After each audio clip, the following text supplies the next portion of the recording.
Dan ingatlah ketika engkau Muhammad berkata kepada orang yang telah diberi nikmat oleh Allah dan engkau juga telah memberi nikmat kepadanya, pertahankanlah terus istrimu dan bertakwalah kepada Allah. Sedang engkau menyembunyikan di dalam hatimu apa yang akan dinyatakan oleh Allah, dan engkau takut kepada manusia, padahal Allah telah berhak engkau takuti. Maka ketika Zaid telah mengakhiri keperluan terhadap istrinya atau menceraikannya, kami nikahkan engkau dengan dia Zainab agar tidak ada keberatan bagi orang mukmin untuk menikahi istri-istri anak-anak angkat mereka apabila anak angkat itu telah menyelesaikan keperluannya terhadap istrinya, dan ketetapan Allah itu pasti terjadi. Barakallahu fikum. Satu-satunya sahabat yang namanya disebutkan di dalam Al-Quran siapa? Zaid. Nggak ada nama sahabat lainnya. Nggak ada nama Abu Bakar dalam Al-Quran Al-Karim. Nggak ada nama Umar. Nggak ada nama Utsman. Nggak ada nama Ali. Nggak ada. Yang ada namanya Zaid. Ini nama yang Masya Allah, Allah sebutkan dalam Al-Quran dengan namanya. Bukan isyarat. Kalau sahabat-sahabat lain mungkin dengan isyarat. Tapi ini dengan namanya secara langsung. Di surat Al-Ahzab ayat 37. Ketika Nabi mengatakan kepada orang yang Allah memberikan nikmat kepadanya. Apa nikmat yang Allah berikan? Islam kepada Zaid. Wa an'amta alaihi. Dan engkau juga memberikan nikmat kepadanya. Apa nikmat yang Nabi berikan kepada Zaid? Membebaskannya dari perbudakan. Allah memberikan hidayah kepada Zaid dan Nabi membebaskan Zaid dari perbudakan. Ketika engkau mengatakan kepadanya, tahan istrimu, jangan diceraikan, bertakwalah kepada Allah, dan engkau menyembunyikan di dirimu apa yang Allah akan tampakkan. Para orientalis, musuh-musuh Islam, mereka berusaha untuk mencari riwayat-riwayat yang dibuat-buat kadangkala bahwasanya yang disembunyikan oleh Nabi itu adalah cinta kepada Zainab. Jadi dikatakan Nabi ini tertarik dengan kecantikannya Zainab. Ada riwayat yang seperti itu. Bukan itu yang disembunyikan Nabi. Apa yang disembunyikan oleh Nabi alaihi salatu wassalam? Nabi kok mengatakan kepada Zaid, tahan. Jangan kau ceraikan. Bertakwalah kepada Allah. Kalau memang Nabi menyembunyikan cinta, maka Nabi akan mengatakan kepada Zaid, udah ceraikan istrimu. Tidak. Berarti apa yang Nabi sembunyikan? Yang Nabi sembunyikan adalah bahwasanya Allah akan menikahkan Nabi sama Zainab. Dan itu berat buat Nabi SAW menikahi mantan istri anak angkatnya. Tapi Allah tegur Nabi. Maka Allah katakan, falamma qada Zaid minha watar. Ini namanya Zaid. Ketika Zaid menyelesaikan urusannya, kata Allah, kami menikahkan. Ahibati fillah. Sampai hari ini tuduhan-tuduhan palsu, cerita-cerita dusta dirajut oleh orang-orang yang tidak suka sama Nabi SAW, yang mengatakan Nabi itu ya laki-laki yang na'udzubillah dikatakan hiperseks kata mereka. Di mana mereka taruh akal mereka? Mereka nggak baca sejarah. Nabi SAW menikahi janda yang bernama Khadijah radhiyallahu taala anha, dan bersama Khadijah selama 26 tahun nggak menikah dengan wanita lainnya. Beliau menikah dengan wanita lain setelah meninggalnya Khadijah radhiyallahu anha, dan umur beliau sudah sepuh, sudah di atas 50 tahun Nabi SAW. Kalau bicara orang itu berkeinginan untuk mengikuti syahwat dan nafsunya, ketika muda, ketika umur 30 tahun, ini sudah 50 tahun. Supaya kita faham, Pernikahan-pernikahan Nabi, di balik itu ada banyak hikmah. Salah satu hikmah menikahnya Nabi dengan Zainab bintu Jahsh, di mana untuk membatalkan tradisi yang ada di masa jahiliyah, yang menjadi budaya mereka, bahwa anak angkat itu sama kedudukannya sama anak kandung. Dan itu tidak benar. Ahibati fillah, oleh karena itu ketika selesai iddahnya Zainab, Rasulullah sallallahu alaihi wasallam mengatakan kepada Zaid, kalau sudah selesai iddahnya kabarkan kepada aku. Karena kita tahu selama di masa iddah, perempuan yang diceraikan itu masih statusnya istri yang tergantung, yang masih bergantung dengan masa iddahnya. Bergantung sama suaminya yang sudah menceraikan. Karena kalau suami mau merujuk istrinya, itu dirujuk tanpa persetujuan istri. Ini kalau suami yang menceraikan istrinya. Kemudian ketika selesai masa iddahnya, maka Zaid berangkat menjumpai Zainab untuk mengatakan, ya udah selesai urusannya, udah selesai masa iddahmu.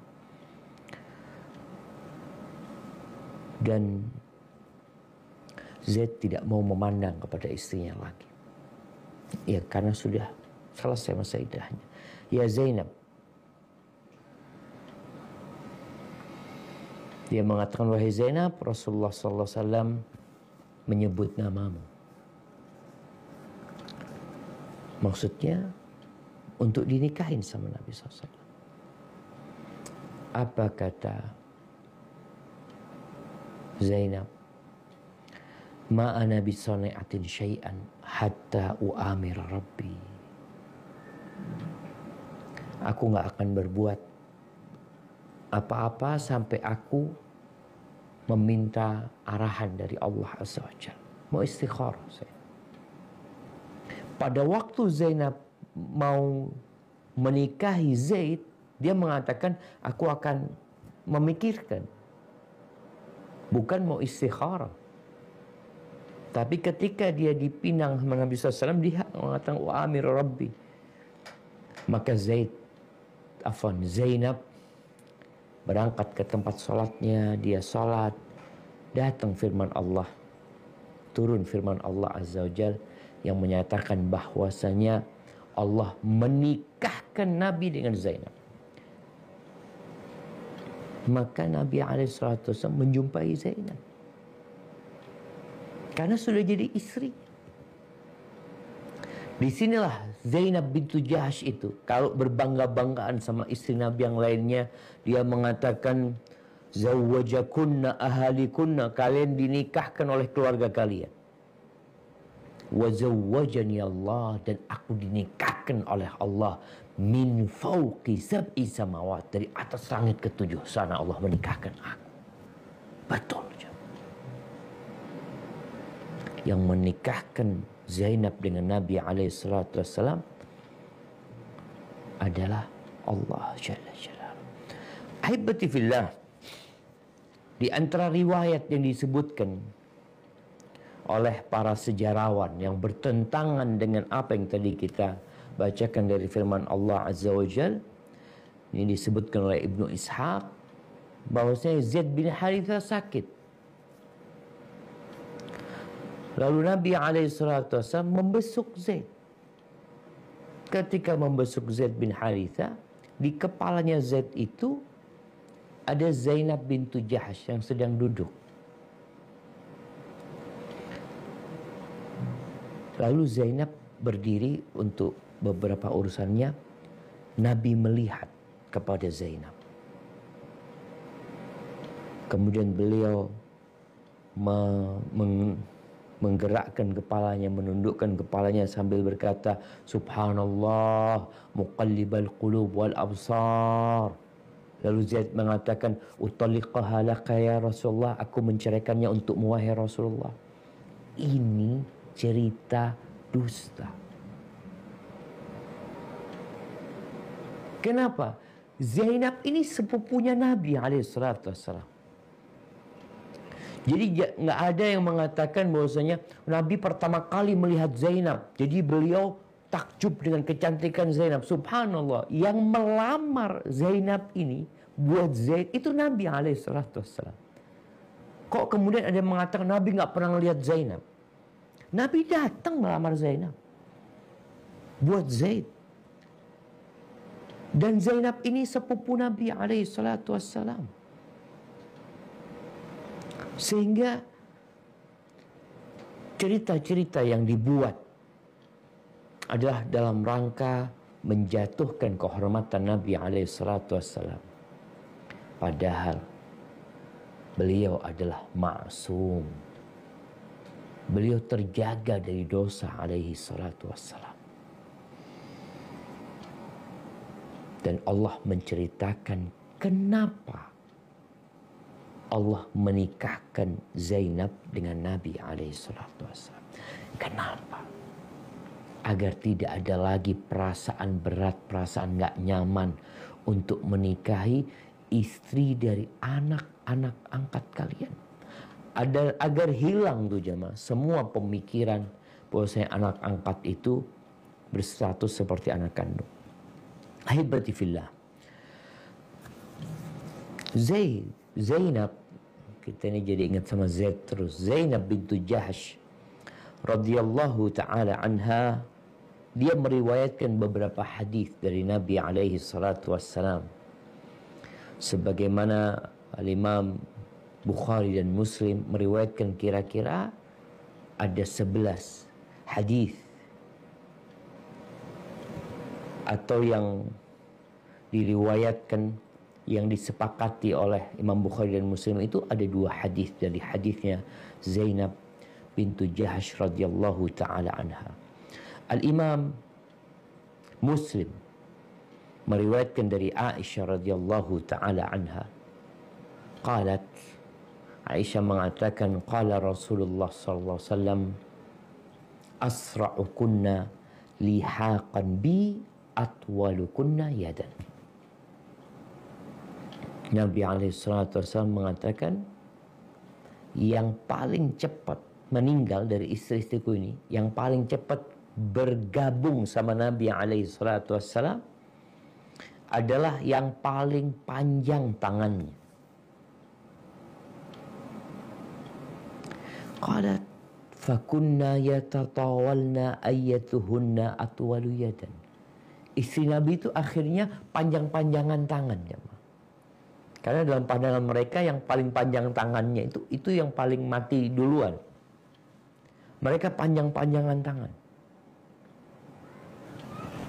Faqalat fakanat atwaluna yadan Zainab. Ternyata yang dimaksud dengan panjang tangan itu adalah yang paling banyak bersedekah. Dan terbukti yang pertama meninggal itu dari istri-istri Nabi adalah Zainab. Dia yang paling panjang tangan. Li'annaha kanat ta'malu biyadiha wa tatasaddaq. Zainab itu bekerja. Nih kalau berkata perempuan itu nggak bekerja, Zainab bekerja. Dia bekerja dengan tangannya wa tatasaddaq. Dia mungkin merajut, dia menyamak kulit, dia membuat sesuatu dengan tangannya. Dia punya keterampilan untuk itu. Dan dia bersedekah dengan itu. Bukan untuk memperkaya dirinya. Tapi dia berusaha untuk bekerja. Ini buat para wanita yang ingin mencontoh Zainab bintu Jahsh. Ketika engkau di rumah, engkau punya keterampilan mau bikin kue, mau merajut sesuatu, apa yang bisa dibikin di rumah tanpa menelantarkan kewajibanmu sebagai seorang istri, sebagai seorang ibu. Ahlan wa sahlan. Dan niatkan sedekah. Terkadang wanita mengatakan, Ustaz, alhamdulillah, anak udah dapat nafkah dari suami, cukup alhamdulillah. Tapi engkau bisa melakukan sesuatu yang dengannya engkau bisa lebih mendekatkan diri kepada Allah Azza wa Jalla, bisa bersedekah dengan hasil kerjamu. Dan Nabi SAW ketika ditanya, ayyul kasbi atyab, usaha apa yang paling baik? Amalur rajul biyadih, seorang bekerja dengan tangannya, wa kullu bai'in mabrur, dan semua perdagangan yang baik. Sebagian wanita-wanita sekarang ini Masya Allah berdagang, ya, online macam-macam, alhamdulillah. Tapi apa niatmu? Memperkaya diri untuk memiliki barang-barang branded, atau niatmu untuk bersedekah dengan sebagiannya? Ahibati fillah, Al-Imam Bukhari meriwayatkan dari Aisyah radhiyallahu taala anha, qalat, kana Rasulullah SAW sa'ala Zainab bint Jahsh an amri. Ketika terjadi fitnah, dituduhnya Aisyah berzina, Nabi kan cari informasi tentang Aisyah. Aisyah ini gimana sih? Karena Nabi punya istri banyak. Maka beliau bertanya, bagaimana Aisyah ini? Salah satu yang ditanya itu Zainab bintu Jahsh. Faqal li Zainab, Nabi berkata kepada Zainab, Mada alimti aw ra'aiti, apa yang engkau ketahui atau apa yang engkau lihat dari Aisyah ini? Gimana sih Aisyah sebenarnya? Apa kata Zainab? Kenapa Nabi tanya sama Zainab? Karena saudarinya Zainab, Hamna bintu Jahsh, itu ikut dalam lingkaran fitnah. Berada dalam lingkaran fitnah. Dia dalam rangka dia belain saudara perempuannya, dia ikut menfitnah Aisyah, berzina juga. Maka Nabi bertanya kepada Zainab, apa yang kau ketahui? Apa yang kau lihat tentang Aisyah? Ya Rasulullah, apa kata Zainab? Wahai Rasulullah, ahmi sam'i wa basari. Wahai Rasulullah, aku menjaga pendengaranku, aku menjaga penglihatanku. Wallah ma alimtu illa khairan. Demi Allah, aku tidak tahu tentang Aisyah kecuali kebaikan. Ini yang biasanya seorang istri itu kan cemburu, memanfaatkan momentum untuk mengambil hati suaminya. Ini Zainab benar-benar mengatakan, demi Allah, aku tidak tahu kecuali kebaikan dari dia. Apa kata Aisyah? Memuji Zainab. Wahiyya allati kanat tusamini min azwajin Nabi SAW. Zainab ini adalah istri Nabi yang ya sepadan sama aku. Dari sisi kecantikannya mungkin ya. Dari sisi nasabnya, kemuliaannya, fa'asamahallah bil wara. Allah menyelamatkan dia dengan wara, dengan ketakwaan dia kepada Allah SWT. Yang terakhir jamaah, semua harus meninggal dunia. Yang baik meninggal, yang buruk meninggal. Tapi bagaimana kita mati husnul khatimah? Disebutkan oleh Ibn Sa'ad. Ibn Sa'ad punya kitab judulnya Tabaqat Ibn Sa'ad. Dia menyebutkan dari Nafi', dari Abdullah bin Umar bin Khattab radhiyallahu anhu, bahwasanya biasanya orang-orang itu kalau mengantarkan jenazah, ya jenazah perempuan, jenazah laki-laki, mereka ngantarkan gitu. Semuanya pada nganterin. Ketika meninggal Zainab bintu Jahsh, Umar mengatakan, Allah yakhruj ala Zainab illa dhu rahim min ahliha. Nggak boleh ikut ngantarkan Zainab ini ke kuburan kecuali mahramnya Zainab, yang punya kekerabatan sama Zainab. Lalu faqalat binti Umais, mengatakan bintu Umais, "Ya Amirul Mukminin, wahai Amirul Mukminin, ala urika syai'an, engkau mau enggak aku kasih tahu yang aku lihat di Habasyah dulu. Bagaimana orang Habasyah itu mengantarkan jenazah, kalau jenazahnya itu perempuan." Ahibati fillah, dulu di masa Nabi SAW dan sampai sekarang di Arab itu, jenazah itu mana ya? Baik, Anda contohkan pakai ini. Jadi dulu jenazah itu diletakkan di atas kayu, di atas papan keranda itu tanpa penutup. Ya udah ditaruh seperti ini. Ditaruh seperti ini dia. Mungkin hanya diikat, tapi tanpa penutup. Laki itu. Oleh karena itu, bintu Umais mengatakan, dulu aku melihat di Habasyah pada waktu para sahabat hijrah ke sana, kalau yang meninggal perempuan itu mereka kasih tutup. Jadi kerandanya itu dikasih sesuatu di atasnya lalu ditutupin sehingga tidak terlihat. Bentuk tubuhnya itu tidak terlihat. Qala ma ahsana hadza, kata Umar, oh ini bagus banget ini. Ma astara hadza, ini lebih menutupin. Jadi bagaimana Islam memuliakan wanita. Sampai dalam kondisi meninggal dunia pun dia ditutupin auratnya. Karena biasanya kalau pakai yang namanya kafan itu ya membentuk di tubuhnya nantinya. Maka akhirnya Umar memerintahkan kepada semuanya, fanada anikhruju ala ummikum, semuanya silahkan ikut mengantarkan jenazah ibunda kalian. Ahibati fillah, Zainab bintu Jahash radhiyallahu taala anha meninggal pada tahun 20 Hijriah. Rasulullah SAW meninggal tahun 11 Hijriah. Jadi 9 tahun kemudian meninggal Zainab bintu Jahash, dikatakan wa kana umruha 53 sana, umurnya 53 tahun. Jadi Zainab meninggal dunia umur 35 tahun, yang mensolatinya adalah Umar bin Khattab radhiyallahu taala anha. Semoga Allah merahmati kita bersama dia dan semoga Allah mematikan kita di atas husnul khatimah. Barakallahu fiik. Mungkin itu yang bisa kita kaji pada kesempatan kali ini.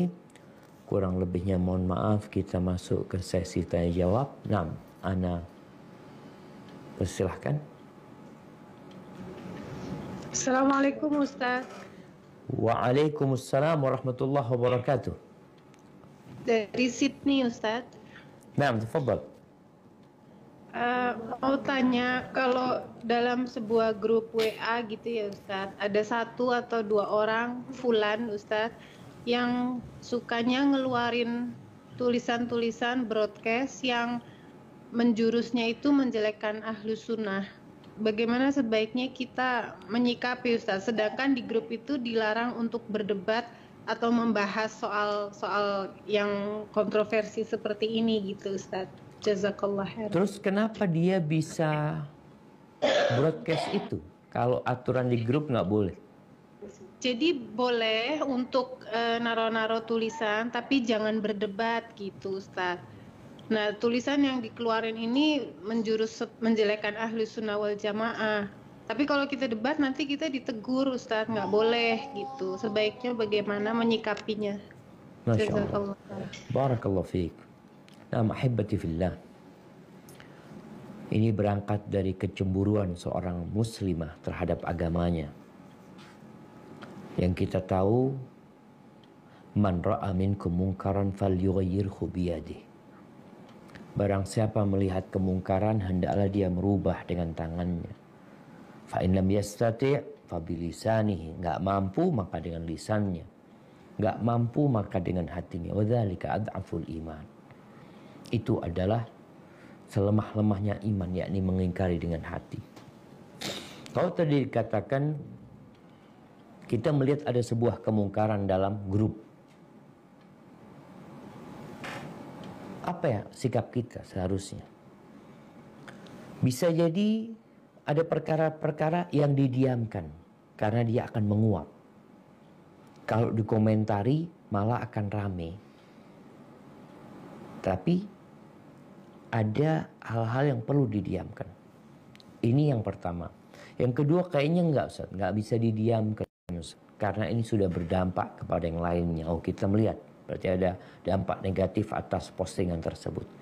Apakah bisa kita membuat tulisan bukan membantah, tapi membuat tulisan ya paling tidak menyebutkan keindahan Ahlus Sunnah wal Jamaah. Jadi kita bikin tulisan yang seakan-akan itu mengkanter ucapan dia, bukan mendebat. Jadi tulisan lain. Sebagaimana dia broadcast, kita juga broadcast. Ini caranya. Atau yang ketiga, harusnya kita menegur yang ngirim. Jadi tidak berdebat di grup, tapi melakukan watawasau bil haq secara japri. Kita sampaikan, afwan banget, kok kayaknya tulisannya kurang tepat ya, yang seperti ini. Mungkin seperti itu. Jadi ada perkara-perkara yang kalau memang perlu kita lakukan semampu kita. Setelah itu, Allah, kita serahkan sama Allah, kita doakan saudara kita yang mungkin memang dia nggak paham atau memang dia sengaja melakukan hal itu, mungkin dengan dialog secara pribadi itu lebih utama. Baru setelah itu kita bisa bikin tulisan yang mengkanter tulisan itu tanpa mendebatnya. Artinya kan orang kalau debat itu mengatakan ini salah loh yang kau ucapkan. Kita nggak perlu mengatakan salah yang dia ucapkan. Karena nanti sama admin akan ditegur gitu kan. Tapi kita bagaimana menjelaskan sesuatu yang benar tanpa menggunakan bahasa menyalahkan dianya. Hadza wallahu a'lam bishawab.